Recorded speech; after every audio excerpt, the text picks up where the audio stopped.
Di video kali ini aku mau bahas mantan flagship dari Samsung yang rilis tahun 2018, yang artinya umur dari handphone ini udah lebih dari 3 tahun. Nah, kira-kira worth it nggak ya kita beli dan dipakai di tahun 2022? Hai guys, ketemu lagi sama aku Yusra Diputra di YouTube channel iGadget. Nah, di video kali ini aku mau mereview Samsung Galaxy S9. Ini dia. Samsung Galaxy S9 ini dirilis pada bulan Maret tahun 2018 dan dibanderol dengan harga 12 jutaan. Sekarang untuk harga second batangannya bisa kalian dapatkan cuma 1,9 jutaan aja loh. Dan untuk unit yang kita review kali ini versinya AU ya, dengan internal 64GB dan juga RAM 4GB. Oh ya, kalau kalian mau beli juga, linknya udah ada di kolom deskripsi. Untuk performanya, Samsung Galaxy S9 ini punya dua model. Model pertama menggunakan chipset Snapdragon 845 yang khusus untuk pasar Amerika dan Cina. Model kedua menggunakan chipset buatan Samsung yaitu Exynos 9810 yang ditujukan khusus pasar global termasuk Indonesia. Dan untuk unit yang kita review kali ini pakai chipset Snapdragon 845 dengan fabrikasi 10 nanometer. Untuk GPU-nya, Samsung S9 ini menggunakan GPU Adreno 630 dengan RAM 4GB dan internal 64GB. Kalau menurut kalian 64GB-nya masih kurang, tenang aja. Samsung Galaxy S9 ini juga sudah menyediakan slot kartu microSD.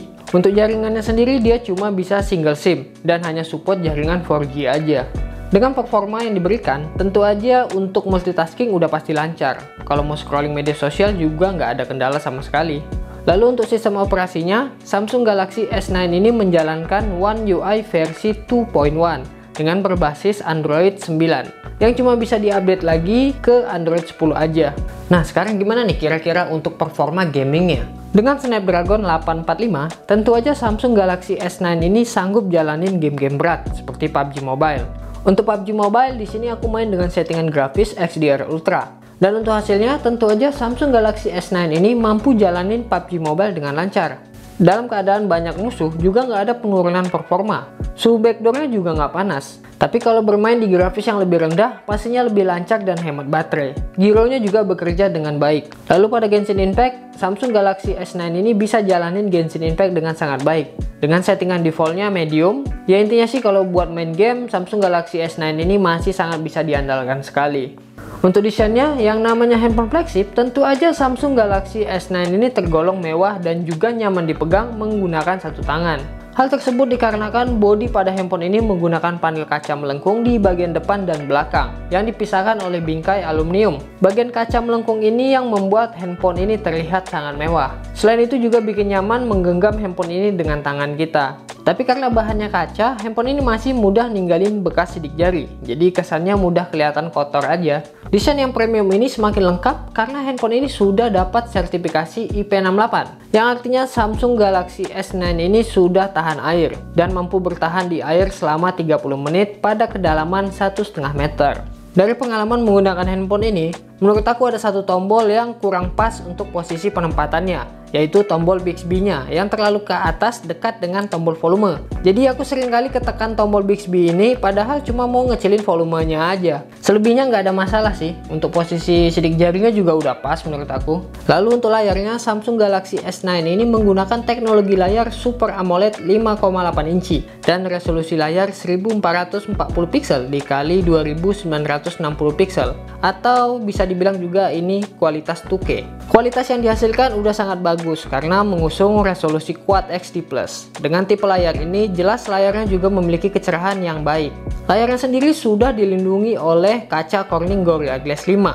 Selain itu, handphone ini berukuran 5,8 inci dengan rasio layar 18,5:9. Dengan ukuran segitu udah sangat bisa diandalkan untuk nonton berbagai video, terutama video yang mendukung konten XDR dengan rasio layar yang lebih memanjang. Kalau dalam istilah Samsung, inovasi ini disebut Infinity Display. Intinya layar handphone ini masih termasuk salah satu yang terbaik, bahkan untuk tahun 2021. Lalu untuk kualitas audionya, Samsung nggak mau bikin kualitas audionya kalah dari kualitas visualnya. Sehingga Samsung Galaxy S9 ini menggunakan dual speaker yang didukung dengan Dolby Atmos, sehingga suara yang dihasilkan lebih nyaring dan juga jelas. Dan untuk melengkapi kebutuhan multimedia kita, Samsung Galaxy S9 ini juga punya jack audio 3,5 mm. Di saat handphone flagship zaman sekarang banyak yang menghilangkan jack audionya pada produk mereka. Dan untuk kualitas audionya, kalian bisa simak aja video berikut ini.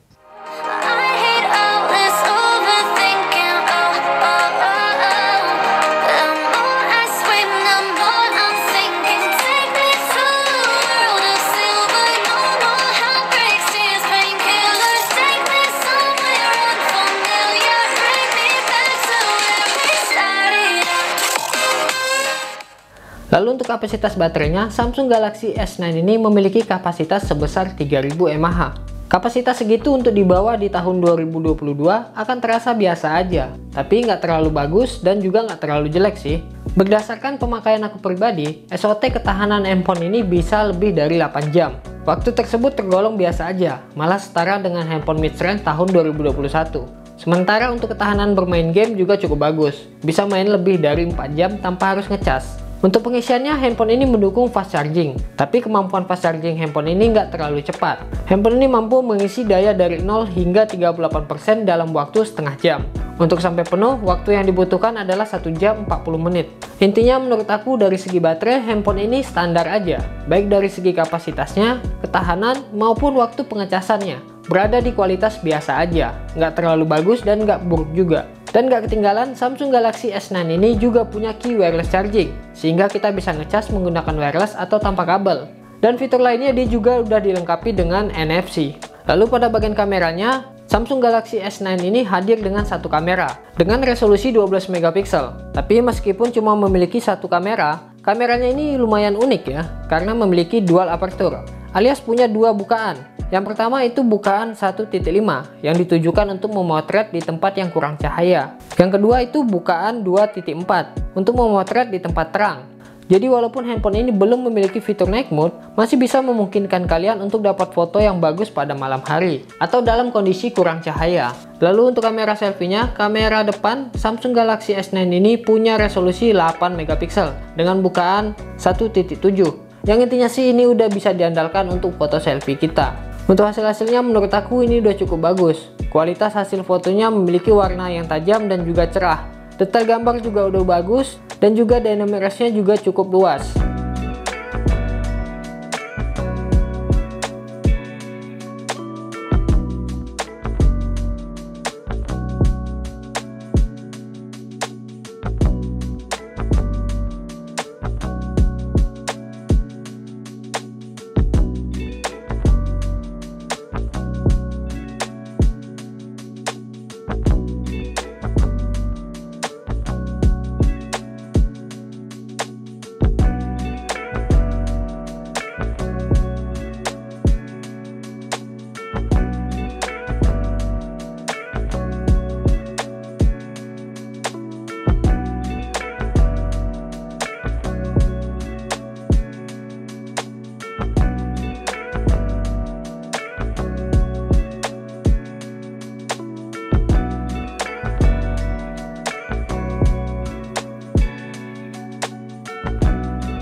Lalu untuk perekaman videonya, kamera belakang bisa merekam hingga resolusi 4K di 60 fps. Dan kamera depan juga bisa merekam hingga resolusi 4K, tapi hanya di 30 fps saja. Dan untuk stabilisasinya hanya aktif di resolusi Full HD aja. Dan untuk kualitas videonya, kalian bisa simak aja video berikut ini. Oke, ini adalah salah satu contoh perekaman kamera belakang dari Samsung Galaxy S9, dimana dia bisa ngerekam hingga resolusi 4K di 60 fps. Cuman untuk pengujiannya di sini aku pakai resolusi Full HD 1080 di 60 fps aja, karena mau ngelihat stabilisasinya. Kira-kira bagus nggak sih stabilisasinya ini? Menurut aku sih biasa aja ya, tapi udah cukup sih ini. Untuk dynamic range-nya juga cukup baik ya ini. Oke, ini kayak gini lah kurang lebih kamera belakangnya. Untuk audionya kalian bisa dengerin sendiri. Oke, sebenarnya bisa sampai 4K, cuman stabilisasinya nggak aktif. Dia cuman aktif di 1080 60 fps aja.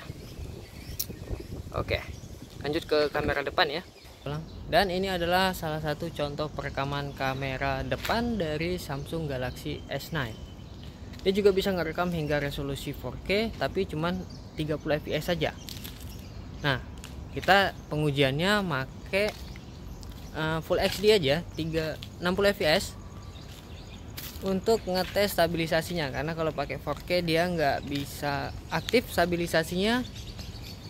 Nah, kurang lebih hasilnya seperti ini. Kalau goyang sih ya goyang ya, kurang stabil lah. Tapi kalau untuk ngevlog atau bikin TikTok ini udah cukup sih. Oke, kira-kira gimana nih untuk audionya, stabilisasinya, dan dynamicsnya agak kurang ya. Oke, kurang lebih kayak gitu. Tapi ini menurut aku udah cukup bagus lah untuk